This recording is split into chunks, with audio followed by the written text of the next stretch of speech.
Okay, let's dive in. We are throwing ourselves headfirst into, I think, one of the most geographically small but just historically colossal places on the entire planet, the Republic of Malta. It's absolutely tiny. Hmm. I mean, it's situated literally smack dab in the middle of the Mediterranean. You've got Sicily to the north, Tunisia to the west. Right in the middle of everything. Exactly. Yeah. And when you look at the source material we've got, a really detailed week-long exploration covering everything from, logistics to the food, the history, the modern pressures, what just immediately jumps out is the sheer density. Density is the only word for it. It's not just that the history runs deep, it's that you can see it. It's in these genuine, visible layers. You've got these megalithic temples, right? Structures that are older than the pyramids of Giza by nearly 1,000 years. It's mind-boggling. It really is.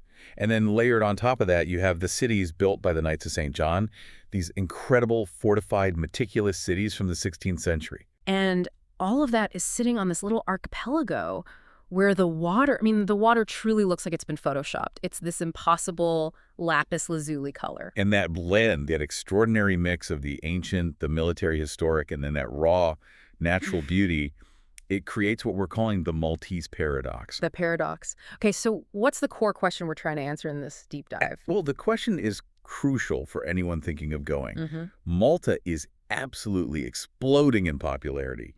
Tourism is booming. Construction cranes are everywhere. Right. So is it still that charming historic escape that it promises to be? Or has it become overwhelmed? Has the charm been stripped away by the very people who go there to find it? That is the mission. We're going to break down the logistical realities because getting around is, well, it's an adventure in itself. It is. We'll analyze the 4 really distinct faces of the archipelago, dive into the incredible food, which is this amazing melting pot. Oh, the food is fantastic. Yeah. And we'll give you a full guide to the unmissable sites. Valletta, Mdina, Gozo, and of course the infamous Blue Lagoon. And at the end, we'll synthesize it all and give you the final verdict. Is the hype worth the modern-day friction? Before we jump into all that, though, we should probably set the cultural context. Because it's just so unique. It's almost contradictory, right? It really is. Yeah. The sources all highlighted that Malta is this crossroads, and the result is a culture that doesn't really look or feel like anywhere else. You'll see like an old British red telephone box. A total legacy of the Commonwealth. Exactly. And it'll be sitting right next to a building with this ornate, very Arabic-sounding name. And then looming over all of it is a massive Italian-style Catholic church dome. It's a visual culture shock, but in the best way. But I think the biggest surprise for a lot of people is the language. Oh, absolutely. Maltese is such a linguistic outlier. It's a Semitic language, so structurally it sounds a lot like Arabic. But, and this is the crazy part, it's written entirely using the Latin alphabet because of all those centuries of European influence. Precisely.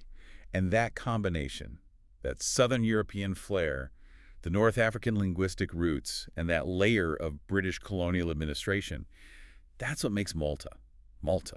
And it also kind of explains why things like, infrastructure and bureaucracy, they move at their own, let's say, distinctively Maltese pace. It's the perfect setup for the logistical reality of getting around this very small but very, very densely populated archipelago. Which is exactly where we need to go next. Let's talk about navigating the archipelago. Because, I can't stress this enough, the islands are small, but getting from point A to point B is not always simple. No, it's not. But let's start with actually getting there. For a lot of our listeners, especially in Europe, it's incredibly easy. Malta International Airport, MLA, is just so well connected. So you're flying from the UK, for example. It's a quick hop, nonstop, about 3 hours. And it's serviced by pretty much every budget airline you can think of. EasyJet, Ryanair, plus the national carrier. And that ease of access has to be a huge driver of its popularity, right? So, It's an affordable, short-haul sun destination. it's a massive driver. But if you're listening from North America, you do need to mentally prepare for a connection. Okay. You'll almost certainly be routing through a major European hub, probably Rome or Frankfurt or London. The good news is, once you land, you're close to everything. But that proximity is also kind of part of the problem. That's it, exactly. The moment you land, the logistical tension starts. Mm. We have to talk about what we're calling the driving dilemma. The assertive adventure. I like that. First thing, and this is crucial, they drive on the left, UK style. So that's familiar for some. But you should not confuse the side of the road with the style of driving. Oh, absolutely not. It is Okay. not a relaxing experience. Hmm. The consensus from, well, everyone who's tried it is that the roads are characterful. Characterful is a good word for it. They're narrow, they're winding, they're old. And the local driving style is Assertive. aggressive, Brr. demanding. It requires your total undivided concentration. You'll see a lot of near misses. You'll hear a lot of horns. That assertiveness is born from necessity, though. It's just driven by the sheer friction of the infrastructure. And the biggest, most unforgivable headache is the parking. Oh, the parking. The sources were unanimous on this. Parking is, and this is a direct quote, a genuine nightmare, especially in any of the built-up areas. Valletta, Slima, forget about it. So you just can't find a space. You can't. And if you do, the rules are often really confusing. They're painted on the curb in different colors, and it's not always clear what they mean. So with that level of stress, I have to ask, is there any time of year when driving is actually manageable? Or should you just write it off completely? The consensus was pretty clear. Unless you are staying somewhere really remote up in the north or you're planning to spend a few dedicated days exploring Gozo on your own, just skip the rental car on the main island. Really, just don't do it. Just don't. It will Yeah. cost you time, it will cause you stress, and it's just a literal burden you have to deal with every day. Mm. Maybe in the absolute dead of winter, like Mm. January, it's slightly better, but traffic density is still high. Okay, so if we're skipping the car, how do we get around? That brings us to this idea of a public transit versus ride-sharing synergy. Right, so the public bus system, it's extensive, it covers almost every corner of the main islands, and it is incredibly cheap. How cheap are we talking? A single ticket is about €2, and you can get a weekly unlimited pass for something like €21, which is an amazing bargain. 21 euros for a week of unlimited travel. That's fantastic. It is fantastic value, however, and this is where that Maltese paradox just hits you right in the face. You have to be prepared for the trade-off. Which is? The system just struggles with the volume. In summer, the buses are vividly described as being packed like sardine tins. I can picture that. And beyond the crowding, the schedules are, let's say, optimistic. Optimistic. I love that. You might be waiting in that intense Mediterranean heat for 40 minutes for a bus that's supposed to come 15 minutes ago. And that 40-minute wait can absolutely destroy your sightseeing plans for the afternoon, especially if you only have a week. It really can. It's part of that, that chaos that kind of defines the modern Malta experience. It's a beautiful place, but it's a working country, and its infrastructure is often strained. So what's the pro tip? How do you manage this? You use a combination strategy. The public buses are perfect for those longer, non-time sensitive journeys. Like if you're heading up to a beach in the north and you don't really mind the wait, But for everything else, for shorter hops or traveling late at night, or if you're rushing to a dinner reservation, you absolutely use ride-sharing. Bolt is the main app there, I believe. Bolt is dominant, yeah. Yeah. And thankfully, it's reliable and it's pretty affordable. Using Bolt just cuts out so much of the stress compared to driving yourself or waiting forever for a bus that might not come. So that's the synergy. Bus for long, lazy journeys. Bolt for speed and urgency. That's the key. That unlocks hassle-free movement. Oh, and we cannot forget harbor travel. Ah, the ferries. This is an absolute must-do, not just for getting around, but for the sheer aesthetic pleasure of it. The local ferries, especially the one from Slima across the harbor to Valletta. The views are meant to be incredible. They are the iconic, postcard-worthy views. You see the whole Grand Harbor, the massive fortifications, the three cities. That view alone is worth the couple of euros for the fare. It's fast, it's cheap, and it's beautiful. Okay, so the logistical summary seems pretty clear. Acknowledge the density, skip the rental car, use the bus with patience, have Bolt ready on your phone, and definitely take the ferry. And if you connect it back to the big picture, all these transport issues just underscore that central problem of population density and old infrastructure trying to cope with modern demands. Right. It's a small island dealing with a huge tourist economy and a growing population. You just have to accept that distances on the map do not equal travel time. Once you accept that, you can plan properly. Which leads us perfectly to the next big decision. Where do you actually stay? Where do you set up your home base? Because even on a small island, this choice totally changes the feel of your trip.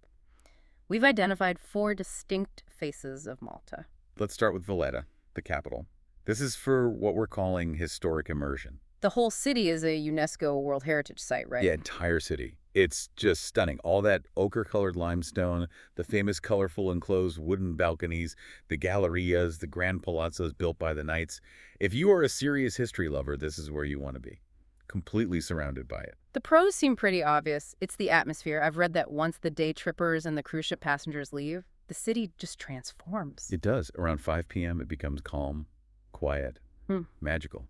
And the sources raved about the dining, these little wine bars and restaurants tucked into ancient cellars and bastions. It's a really special, almost cinematic nighttime vibe. Okay, so what are the cons of staying right in the heart of history? Well, the price, for one. You're paying a premium for that privilege. And also, because it's mainly an administrative and historical center, it gets very, very quiet late at night. If you're looking for buzzing nightlife, Valletta is not your spot. So for that, you'd cross the harbor to Slima and St. Julian's, the face of modern convenience. Exactly. This is the island's modern commercial heart. It's where you'll find the big brand hotels, the shopping malls, and most importantly, it's the central transport hub. Right, so this is where you stay if your priority is pure convenience. Unapologetic convenience. All the major bus routes converge here. The ferry to Valletta is right there. All the tour operators start their journeys from here. If you want efficient exploration and easy access to shops and modern stuff, this is the place. But this area really represents that paradox we talked about, that tension. It does. It's convenient, but it largely lacks that historic charm of Valletta or Medina. It can feel a bit generic, like any other modern seaside resort town that's been slapped onto a beautiful coastline. And it can be loud, I imagine. Especially in St. Julian's. It's home to an area called Paceville, which is the island's undisputed party central. So if you're after a quiet retreat, you'll want to avoid that specific area. Okay, so we've got history and we've got modern convenience. What's the third phase? That would be heading further north to places like Miliessa or St. Paul's Bay. This is the classic beach resort vibe. This is where you find the sandy beaches. Exactly. Malta actually doesn't have a ton of sandy beaches. A lot of the coast is rocky. The best ones are up in the north. So this area is quieter, more relaxed, and generally better suited for families or anyone who's just prioritizing that classic sun and sand holiday. So it's a definite change of pace from the commercial chaos of Slima. A huge change of pace. It's more laid back. The trade-off is that you're further away from those core historical centers in and around Valletta's. Which brings us to the fourth and crucial final phase, Gozo, the rustic contrast. It's only a 25-minute ferry ride, but the sources all agreed it feels like a different country. A slower, far more rural country. Gozo is quieter, it's greener, and it operates at a totally different pace of life. And it offers incredible value from what I've read. Tremendous value. You can rent these gorgeous, converted old stone farmhouses, often with a private pool, for a fraction of what you'd pay for a tiny hotel room in Valletta. Wow. It's the perfect place to just decompress, to go hiking along the cliffs, to soak in that slower pace of life. So what's the downside? Just the distance. You're further from the main island's big sites and the airport, so any trip back to Malta requires dedicated travel time. And you'll probably want to rent a car or a scooter to get around Gozo itself, since its transport is a bit less centralized. So if you're looking for genuine peace and a taste of old-school Mediterranean life, Gozo is essential. Absolutely essential. Okay, so once you figured out your home base, whether it's historic Valletta or rustic Gozo, you're gonna need fuel. And that brings us to my favorite topic, the Maltese plate. We need to do a deep dive on the food culture here. It's just fantastic. Maltese food is this generous, hearty, deeply satisfying expression of its own history. It's a rustic blend. You get those strong Southern Italian and Sicilian flavors. So lots of pasta, ricotta, tomatoes. Exactly. But it's combined with these distinct North African spices and cooking methods. And then there's even this undercurrent of British influence, especially in some of the savory pies. We have to start with the essential snack, the cornerstone of daily life. The thing that apparently fueled this entire week-long exploration, the pastizi. Yes, you cannot go to Malta and not eat pastizi. They are these flaky, diamond-shaped pastries. They are the absolute epitome of cheap, fast, satisfying street food. And you find them everywhere. On literally every street corner. In these little hole-in-the-wall bakeries called pastizzerias, they're baking them fresh all day long. So describe them, what makes them so good? It's the texture. The pastry is this dense, flaky dough that just shatters when you bite into it. It's greasy in the best possible way. And traditionally, there are two fillings. Okay. You have the rich, creamy ricotta cheese, they call it ricotta locally, Or you have this slightly spiced, mushy pea mixture, which is known as piwelly. Mushy pea. That's the British influence right there. That's it. And they cost less than €1, which explains the source's claim of an all-pasticci diet. It's just so central to daily life. It's a coffee break, a quick lunch, a pre-dinner snack. You have to try both. Okay, so moving from snacks to main dishes, we have to talk about the national dish, rabbit. Fenkata. Yes, a must-try for authenticity. It's considered a really delicious traditional taste of the island's rustic cuisine. How is it prepared? Usually one of two ways. It's either fried, which gives it a great crispy texture, or, more commonly, it's simmered in this rich, dark stew with wine, garlic, and herbs. It's so tender and deeply flavorful. It's a real dish of celebration. And since we're on an island, the seafood has to be phenomenal. Oh, it is. Predictably phenomenal. Yeah. You should always prioritize the fresh fish. If you're there between late summer and autumn, you have to look for a fish called lampuki. Lampuki, what's that? It's often called dolphin fish, though it has no relation to the mammal. It's a migratory fish, and when it's in season, they bake it into this wonderfully savory pie called torta talampuki. A fish pie. Interesting. It's delicious. Mm. The sources also highly recommended the octopus stew. Honestly, the best advice is just to ask the waiter for the catch of the day. You'll almost always be rewarded with something incredibly fresh and well-prepared. And for lunch, especially if you've been walking all day, you need to find a fatira. Yes, the fira. It's this type of dense Maltese bread, kind of like a wide, flat ciabatta, and they use it to make these incredible portable sandwiches. What's the classic filling? The classic Mediterranean combo. Tuna, capers, olives, fresh basil, and a smear of local tomato paste. It's the ultimate satisfying, flavorful lunch. It's that Italian influence again, but with a uniquely Maltese spin. Okay, some dining wisdom. Because tourist traps are a real thing, how do you find the good stuff? The key is just to walk a little. Avoid the places with the big laminated menus right on the main squares or the immediate waterfronts. Just walk one block back? Walk a block or two away from those main arteries. Look for the little places that are busy with locals, tucked away on a side street in Valletta or in a village square on Gozo. That's your best indicator of authentic, delicious, better value food. And that's where you'll find the generous portions. Exactly. And while you're there, don't forget the local drinks. Malta has some surprisingly good wineries. Really? Yeah. If you see them on a menu, the recommendation is to ask for Gelue or Gugentina, And those are? local grape varieties. They're unique to the Maltese islands. And they're noted as being surprisingly good, really crisp, and a perfect match for that rich, hearty Maltese food. It's a great way to taste something truly local. Okay, so once you've recovered from that feast, you are ready for the non-negotiables, the historical and cultural gems that you just cannot miss. Absolutely. And we have to start in Valletta, at St. John's Co-Cathedral. This is an essential visit, I take it. It's an essential pilgrimage, purely for the sensory and historical contrast. From the outside, the building is, it's severe, it's plain. It was designed to look like a fortress, reflecting the military mindset of the knights. But then you go inside. And then you step inside, and it is a jaw-dropping, visually overwhelming explosion of Baroque art. Every single surface, the walls, the ceiling, the chapels, is gilded, painted, covered in gold leaf. It was one of the finest examples of high Baroque art and architecture in the world. And the history is literally under your feet. It is. The entire floor is made up of these intricate marble tombstones of over 400 Knights of St. John. So as you're walking, you are literally treading on the history of the order, reading their names, seeing their coats of arms. It's stunning. A little morbid, but stunning. And this is where it gets really good for art lovers. This is where the Caravaggios are. The two original Caravaggios in the oratory. The most famous, of course, is the beheading of St. John the Baptist. It's a masterpiece. Dark, dramatic, a staggering piece of history. And Caravaggio himself was briefly a knight here, so the work is deeply tied to his time on the island. So what's the advice for visiting? Respect the time it deserves. You cannot rush this. You need to allocate at least 2 hours for the Co-Cathedral. That gives you time to absorb the opulence and, crucially, to queue up and really spend time with the Caravaggios. It's a world-class site.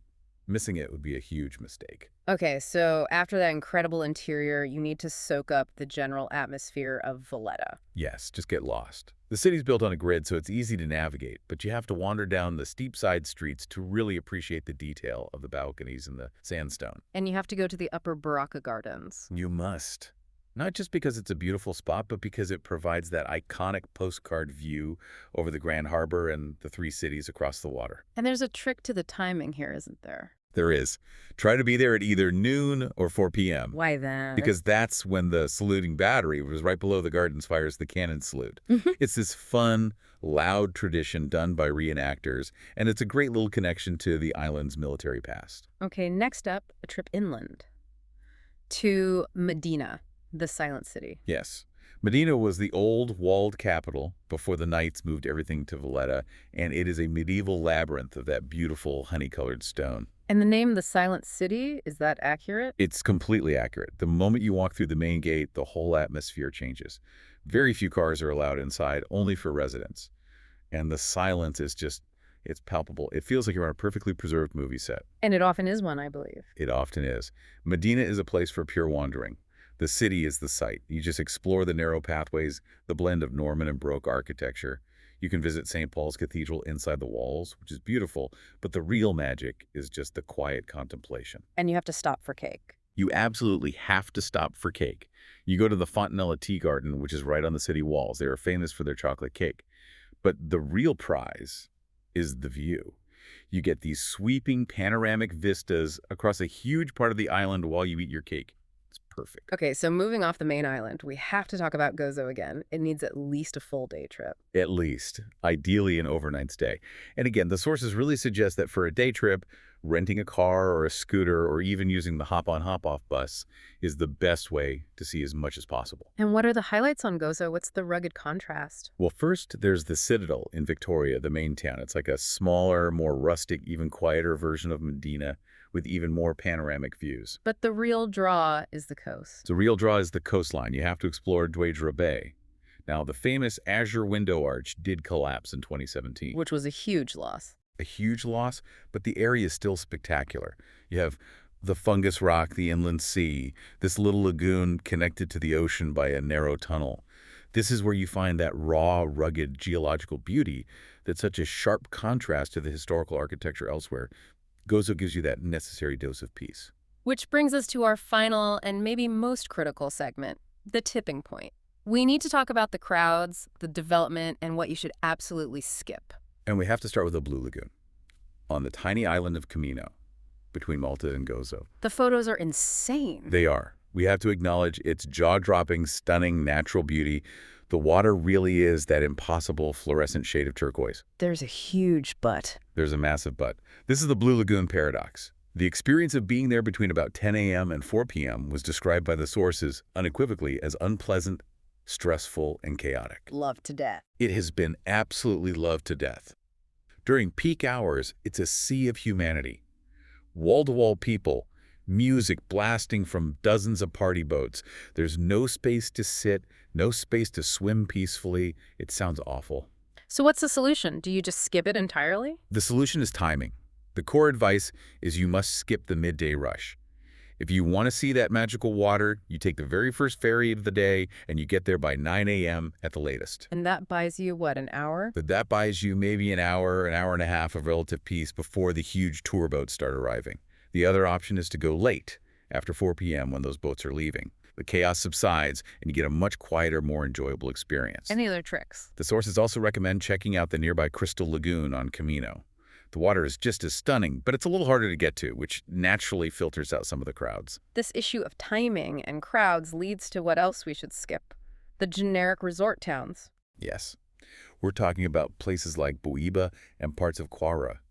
They're noted for having kind of surrendered their unique Maltese character. They feel dated, they lack the historical depth, and They could be anywhere. they could be anywhere in the Mediterranean. If you're there for the unique culture and history, your time is so much better spent exploring the three cities, or going deeper into Valletta, or spending an extra half day on Gozo. Time is your most precious resource on a short trip. And this brings us to the planning caution. This is so important, given the logistics we talked about. You have to avoid the temptation to overschedule. Because things look so close on the map. They look so close, but travel time between them can be frustratingly long because of the traffic, because of those optimistic bus schedules. So don't try to cram Medina, the Dingley Cliffs, and the Blue Grotto into one afternoon. Please don't. You will spend your entire time in transit, stressed out, and waiting in traffic. Mm. Malta is a place to be savored, to get lost in the side streets, to have a long, quiet meal. You have to slow down, or you will actively make your trip more frustrating. So this synthesis really reveals the true vibe of modern Malta. It's a living, breathing, slightly chaotic It place. is. It has a certain grit to it, a mix of Southern European passion and, North African realism. It is not a polished, air-conditioned museum. It's a busy, functioning country that is dealing with its own incredible popularity. And that chaos leads us right to the most serious concern, the physical manifestation of this paradox: overdevelopment. The single most striking observation from the sources was the construction. Cranes are everywhere. It's a visible tension. You can be standing in the Upper Baraka Gardens and admiring a 500-year-old bastion, and right behind it, a modern, boxy, uninspired apartment block is going up. Right. The tension between preserving that incredible heritage and accommodating this massive influx of tourism and new residents, Mm. it's palpably strained. The analysis really suggests that Malta is at a tipping point. It feels like it is. There's this deep structural concern that the island's unique charm could be permanently lost under a sea of concrete if the development isn't managed much more carefully. As a visitor, you are literally witnessing this struggle between the island's past and its overwhelmingly modern commercial present. But despite all that, despite the cranes and the crowds, the sources did confirm that the core elements are still there. The history, the warmth of the people, the coastline, the food, they are unique and they're worth the effort. It's a place that absolutely rewards the curious and the patient traveler. Which brings us to our final synthesis, the big question. After you balance the frustration of traffic and crowds against the sheer weight of history and beauty, what's the ultimate payoff? Is Malta really worth it for the modern traveler? I'll go first. For me, it's a solid yes, but it absolutely comes with a big asterisk next to it. I'm landing at an 8 out of 10. Okay, an 8. What's the asterisk? It is worth it. If you go with absolute patience, you prioritize that strategic timing we talked about, and you are mentally prepared for the crowds and the logistical friction. The unique historical richness, for me, just outweighs the modern frustrations. It's one of the most historically compelling places in Europe. I'm actually tipping the scale a little higher. For me, it's an unequivocal yes. I'm at a 9 out of 10. A 9. Okay. The sheer density of human history is just unparalleled for a place this small. The coastal scenery is genuinely world-class, and critically, when you compare it to other high-end Mediterranean spots like the Greek islands or the Amalfi Coast, it still offers incredible value and affordability. The historical payoff is just huge, as long as you're smart about how you navigate it. An 8 and a 9. That's a strong final word. Go for the history of the nights, stay for the hot pastéis, and just be ready for the assertive adventure of getting around. And as our final thought for you, the learner, to take away from this, Malta really does present one of the most fascinating case studies in tourism and development right now. This struggle between its profound past, the Neolithic temples, the legacy of the knights, and its overwhelming present. The mass tourism, the traffic, the construction, it's visible every single time you turn a corner. The provocative question, then, is really about this tension. Can a place that is so historically rich and so geographically small sustain its unique identity when it's facing these rapid, modern commercial pressures? And maybe more importantly, how can you, as a future traveler, ethically engage with that challenge? Perhaps by choosing local services, by supporting conservation efforts, and by practicing patience, the visitor can actually help steer Malta away from that tipping point, ensuring that future travelers can still find that same unique, dense, historical charm. The choices being made right now by the island and by those who visit it will absolutely define the next chapter for this incredible archipelago.